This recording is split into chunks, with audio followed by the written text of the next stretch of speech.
السلام علیکم ورحمۃ اللہ وبرکاتہ۔ بسم اللہ والصلاة والسلام علی رسول اللہ، اما بعد۔ ایک بھائی کہتے ہیں کہ داڑھی ہر مسلمان رکھتا ہے کیونکہ یہ سنت ہے، لیکن جو لوگ داڑھی نہیں رکھتے تو کیا وہ بھی گناہ گار ہیں؟ محترم بھائی، پہلے میں آپ کی اس غلط فہمی کو دور کرتا چلوں کہ داڑھی سنت نہیں ہے، داڑھی فرض ہے۔ ہمارے ہاں اکثر و بیشتر لوگوں کو یہ پتہ ہی نہیں ہے کہ داڑھی سنت ہے یا فرض ہے، حالانکہ داڑھی فرض ہے، سنت نہیں ہے۔ جو چیز سنت ہوتی ہے وہ اگر رہ بھی جائے تو اس کے اوپر معافی ہے، گناہ نہیں ہوتا، لیکن فرض چیز کو اگر چھوڑا جائے تو وہ اس سے انسان گناہ گار ہوتا ہے۔ اور داڑھی فرض اس لیے ہے کیونکہ نبی کریم صلی اللہ علیہ وسلم نے حکم دیا ہے، اور صرف ایک حدیث میں نہیں، ایک سے زائد حدیث میں آپ علیہ الصلوۃ والسلام نے اس کو رکھنے کا حکم دیا ہے۔ اور یہ ایک قاعدہ ہے کہ جب اللہ کے نبی صلی اللہ علیہ وسلم کسی چیز کا حکم دے دیں تو وہ چیز واجب ہو جاتی ہے، وہ فرض ہو جاتی ہے، الامر للوجوب۔ تو اس لیے داڑھی جو ہے وہ سنت نہیں ہے، داڑھی فرض ہے۔ اب ہمارے ہاں لوگوں میں یہ مشہور کر دیا گیا ہے کہ داڑھی سنت ہے، وہ اس لیے کہ لوگ خود داڑھی رکھتے نہیں ہیں، تو داڑھی کو کاٹنے کا بہانہ انہوں نے بنایا ہے کہ جی داڑھی سنت رسول ہے، اور سنت کہہ کر وہ اس کو کاٹ چھانٹ کرتے کرتے بعض لوگ تو بالکل یعنی مشین مرانا شروع کر دیتے ہیں، اور بعض لوگ جو ہیں وہ بالکل شیو کرنا شروع کر دیتے ہیں، یعنی سنت سمجھتے ہوئے۔ حالانکہ یہ سنت نہیں ہے، یہ بہت بڑا گناہ ہے جو شخص داڑھی کاٹتا ہے، چاہے وہ کینچی سے کاٹے، بلیڈ سے کاٹے، یا کسی بھی طریقے سے وہ داڑھی کو چھوٹا کرے، تو ایسا شخص صرف ایک نہیں کئی گناہوں کا مرتکب ہے۔ جو شخص داڑھی کاٹتا ہے، شیو کرتا ہے،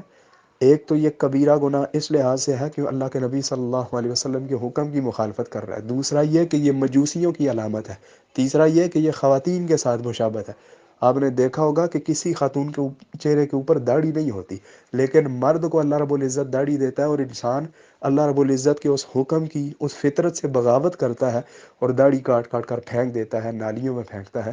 اور یہ باور کرواتا ہے کہ داڑھی جو ہے وہ میرے چہرے پر اچھی نہیں لگتی، بلکہ لڑکیوں کی طرح میرا منہ ننگا جو ہے وہ زیادہ اچھا لگتا ہے۔ تو اس لیے یہ فطرت سے بغاوت ہے، فطرت سے جنگ ہے، تو یہ کئی ایک گناہوں کا مجموعہ ہے، تو اس لیے یہ سنت نہیں ہے بلکہ یہ فرض ہے۔ نبی کریم صلی اللہ علیہ وسلم سے پوری زندگی میں کبھی بھی داڑھی کٹوانا ثابت نہیں ہے، ایک بال تک کٹوانا ثابت نہیں ہے۔ آپ علیہ الصلوۃ والسلام نے کئی حدیث میں اس چیز کا حکم دیا ہے، اور ہمارے ہاں اس چیز کی مجھے آج تک سمجھ نہیں آئی، لاجک سمجھ نہیں آئی کہ لوگ اس کو سنت کیوں کہتے ہیں۔ حالانکہ ہمارے ہاں بعض سنتیں ایسی ہیں کہ جن کو لوگ فرض کا درجہ دے دیتے ہیں۔ مثال کے طور پر اب 4 شادیاں جو ہیں وہ اسلام میں جائز ہیں، اور لوگ کہتے ہیں جی 4 شادیاں کرنا سنت ہے، تو 4 شادیاں اس لیے لوگ کرتے ہیں اور زور کتنا دیتے ہیں کہ یہ جی سنت ہے، لیکن نماز کے بعد والی جو سنتیں ہیں وہ اس لیے چھوڑ دیتے ہیں کہ جی چھوڑ دی ہیں تو کیا ہوا، سنت ہے جی۔ حلوہ کھانا کتنے شوق سے لوگ کھاتے ہیں کیونکہ جی سنت ہے، لیکن اسی طرح دیگر ایک کئی سنتیں، مسواک، وضو کے ساتھ مسواک، کیا یہ سنت نہیں ہے؟ کتنے لوگ کرتے ہیں؟ تو اس لیے بڑی حیرانگی والی بات ہے کہ جس چیز کو اپنانے کا ہمارا دل کرتا ہے ہم اس کو یعنی سنت سے فرض کا درجہ دے دیتے ہیں، اور جو چیز کٹوانے کا دل ہوتا ہے یا جو چیز چھوڑنے کا دل ہوتا ہے اس کو فرض سے ہم سنت پر لا کر پھر اس کی دھجیاں بکھیر دیتے ہیں۔ تو خدا را اس دور معیار سے نکلنے کی کوشش کرے، اور جن لوگوں کو، جن مسلمانوں کو یہ چیز پتہ نہیں ہے ان تک یہ بات پہنچائیں کہ اللہ کے لیے داڑھی کٹوانا یہ بالکل خلاف شریعت عمل ہے۔ آج ہم دنیا میں داڑھی کٹوا رہے ہیں تو کل ہم حوض کوثر میں، اگر اللہ نہ کرے اسی حالت میں ہم مر جائیں،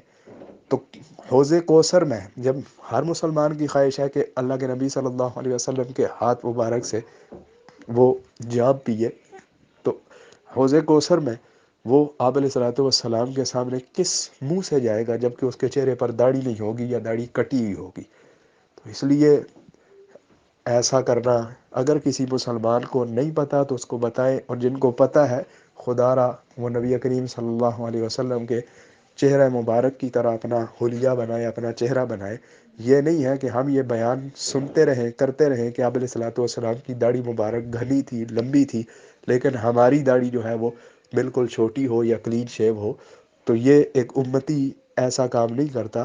کیونکہ ہر مسلمان کو نبی کریم صلی اللہ علیہ وسلم سے محبت ہے، اور اس محبت کا تقاضا یہ ہے کہ ہم اپنا چہرہ نبی کریم صلی اللہ علیہ وسلم کے چہرہ مبارک کی طرح بنانے کی کوشش کریں. حاذا ما عندی واللہ اعلم بالصواب، والسلام علیکم ورحمۃ اللہ وبرکاتہ.